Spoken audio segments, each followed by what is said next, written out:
In this presentation, okay, it is recording. In this presentation, I'm exploring values, relationships, and culture, and individualism versus community. At this point in time, and at this level of globalization, cultural values have eroded around the world. Traditions are hard to completely erode, but now there are globally held positions. Industrialized countries appear to gradually develop a set of shared values based on that context. And I think since America's had that industrialized perspective for a long time, we're perhaps the most extreme example in the world so far of a sort of non-value culture that I'm going to touch on. But mainly what I want to talk about is the reason why I have come to recognize that in order to live ethically and to have morals without hypocrisy and to be accountable, be someone who is aligned with higher good, you really do need to strike this balance between individualism and community. So I have a lot of intersecting ideas, but one of the things that really sparked this whole idea for me is this dilemma of individualism. So solipsism, basically, where people think that their subjective truth it's okay to kind of impose it on others, that it's unquestionable somehow. It's really the other side of the collectivist coin, where it's like moralizing in that sense, where, in more traditional cultures and societies of our past, morals become moralizing, where it's, imposing your opinion on others and, coercing people to conform to a certain idea of morality that isn't necessarily true or shared by everybody, because we all have our biases. So the problem of bias is really important here, and it's almost like if you get away from one bias, you jump into the arms of another one, because I think the reason why we have such extreme individualism to the point where people are kind of saying, my subjective truth is unquestionable, is because in the past, individualism's been punished, difference has been punished, nonconformity has been punished, and so there's almost this extreme of nonconformity.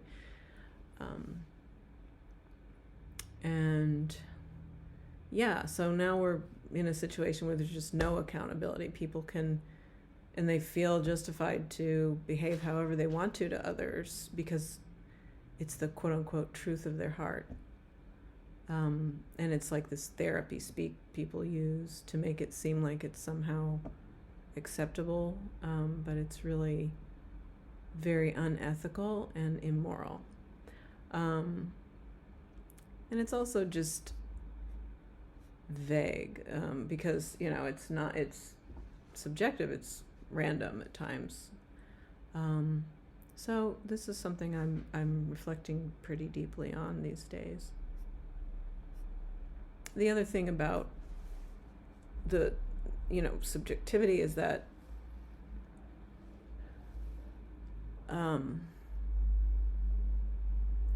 it's when people talk about truth in terms of their own subjective truth, it's like they're swimming in this sea of meaning, and some people might resonate with it because their subjective truth relates and is similar, but other people that don't share that experience won't understand, and so it's very divisive.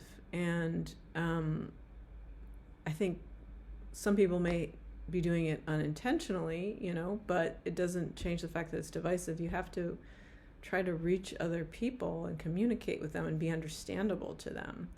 And if they don't share your experience, or even people who do share your experience might interpret it differently. It's like we're swimming in this sea of meaning sometimes, especially in academia. And it becomes just kind of like insider talk, like that therapy speak I was mentioning, like, oh, it's the truth of my heart. Can you hold this truth of mine? And it sounds so, seemingly emotionally supportive. I really don't like that. I think it's great to be emotionally supportive, but not enabling and not allowing people to be irresponsible. I think we're like, if you are seeing a good therapist, the therapist will want you to take responsibility for your emotions and yourself, and to, not abandon yourself, like by going to others and telling them they need to do something about the fact you're feeling insecure. It's not healthy, actually, even from a therapy standpoint. And people are just, taking therapy concepts and running with them to their detriment and to others' detriment.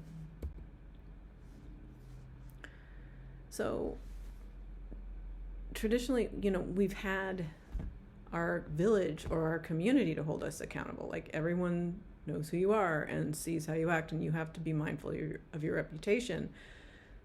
Unlike now, where most people live in big cities and are fairly anonymous, we can kind of have like a very fake public face and not be held accountable to who we really are and what we really think and how we really act.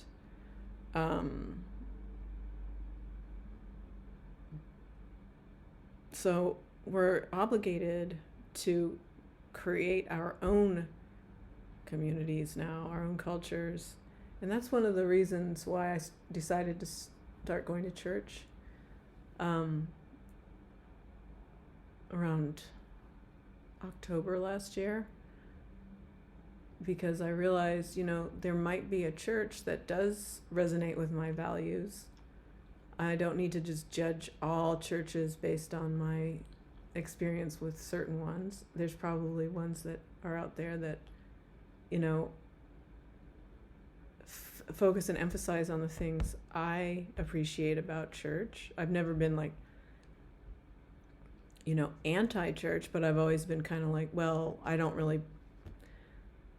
really buy into a religion, since I kind of think all religions have truth in them. So I kind of don't believe in any of them, or in a way I kind of believe in all of them. So it seemed kind of misaligned with my values to join a church, but I realized, I'm actually just an ecumenical person, and I do have genuine Christian beliefs, that I've always had. And so just because I also recognize the value of other religions doesn't mean I can't develop and emphasize my Christian beliefs. So that's a big change for me, and it has everything to do with community and morals and values. And I realized, and this seems so obvious now, and like, I can't believe I didn't realize it sooner, but if you don't want to be treated, like be defrauded, be lied to, be treated in an immoral way, then you need to be moral. Like, if you don't want to make immoral behavior, if you don't want to put up with it, you need to kind of create a bubble around you of morality. And that's never something I've thought about. I've thought about it before, but I always thought morality, thought about it in terms of being highly judgmental and imposing it, like that highly conformist attitude I mentioned earlier. I had a negative association with morality because it's been used as a cudgel to abuse people, but in fact, I don't want to be treated immorally. I don't want someone to be fake to me, to be a fraud, and then once they get what they want from me, show their real face, let the mask drop. And now there's like, all these complaints online about narcissists. Well, I don't think that's a coincidence. I think we are living in a society with no accountability and no morality. So yeah, people are going to be frauds. Some people are going to become good at building empathy and connection with you, and you've got to learn how to recognize it. But also you should be moral, and you should learn what that is, that narcissistic empathy that's used as a tool to manipulate. You should learn what that is, and you should learn to build positive, authentic connections with people that are moral, who share your morality, who share your ethics. And that's what church has always done for us. So I decided to start going to church. So that's what churches have done for us. And I think, the role of religion is evolving in our world for all these reasons. I think everyone should write down their values. It's really important to have a personal philosophy, at least, even if you don't have specific religion. If you want to be consistent and you want to be resistant to bad behavior of other people, you need to become really strong in your own mind, and you'll more quickly recognize the red flags.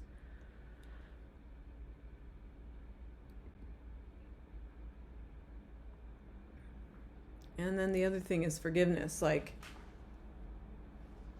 I realized when someone recently defrauded me, that,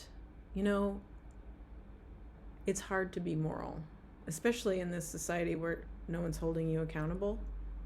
People fail. We're all human. We all fail. I fail. So I realized, that's how I could forgive this person. But at the same time, I had to be 100% non-compromising in that I would not allow this person to remain in my life. Forgiveness doesn't mean continued communication with somebody. It doesn't mean, in fact, if someone defrauds you like that, you need to do a lot of inner work to get them out of your mind and say, okay, I need to change. I need to learn from this and move on so that never happens to me again. And I recognize that behavior. And part of that is internalizing a more moral, disciplined framework for yourself, and, modeling the values you want to see in others. And it makes you less tolerant, yes, and also just less gullible. So that was a big lesson from last year. And another reason I started going to church. And what I found at church too was that it was healing for me, and it was healing to think, wow, there are good people in the world, and I really needed that. And it was just nice to be around people who are unapologetically believers of Jesus as somebody they want to follow. Like, this church has a very kind of earnest ethic and philosophy to it, like really wanting to model themselves after Jesus. And I really liked that. And it just was very touching for me and very healing. So as bad as individualism is, like in terms of solipsism and just imposing your subjective reality on everyone else, it does have a really good side too. So I wanted to just acknowledge that, because the beauty of our globalized world today is that you can be your own person more than ever before. You can be your own measure of success. You can define what success means to you and then follow that. You don't have to do what your parents say. You don't have to do what your village says. So that's really positive. You're your own authority. You can be. I think many of us haven't gotten there yet, but everyone has this potential now more than ever. It's not that you're not accountable to others, but you also don't have to look to them to tell you what to do or how to be. You don't have to look to culture to tell you how to be. You decide. It's your responsibility. So we have a big responsibility with this freedom. But if we take it, it also gives us great power, like the whole Spider-Man concept. I think the key is just to understand your choices and why you're choosing the actions you do and the philosophy you have, and going from there. And I think that's always been how elites have been able to operate. But now almost anyone can operate like that. And so that's really cool.